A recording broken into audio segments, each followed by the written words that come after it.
లక్షలాది మంది భక్తులు ఎంతో ఆసక్తిగా ఎదురుచూస్తున్న ఖైరతాబాద్ మహాగణపతి నిమజ్జన కార్యక్రమానికి పోలీసులు పక్కా ప్రణాళికను సిద్ధం చేశారు.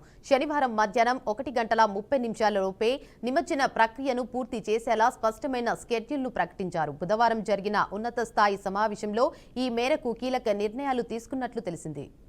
ఇక భక్తుల దర్శనం కోసం నేటి అర్ధరాత్రి 12 గంటల వరకు మాత్రమే అవకాశం కల్పిస్తున్నట్లు అధికారులు స్పష్టం చేశారు. ఆ తర్వాత రేపు తెల్లవారుజాము నుంచే విగ్రహం వద్ద ఉన్న షెడ్డును తొలగించే పనులు మొదలు పెడతారు. అదే రోజు రాత్రి 12 గంటల తర్వాత విగ్రహాన్ని భారీ ట్రాలీపైకి చేర్చి వెల్డింగ్ పనులు చేపడతారు. ఈ పనులన్నీ పూర్తి కాగానే శోభయాత్రకు విగ్రహాన్ని సిద్ధం చేస్తారు. ఇక శనివారం ఉదయం 6 గంటలకు శోభయాత్ర ప్రారంభం అవుతుందని సైఫాబాద్ ఏసీపీ సంజయ్ కుమార్ తెలిపారు. ఎట్టి పరిస్థితుల్లోనూ మధ్యాహ్నం 1:30 లోపు నిమజ్జన కార్యక్రమాన్ని పూర్తి చేయాలనే లక్ష్యంతో ఏర్పాట్లు చేస్తున్నట్లు చెప్పారు.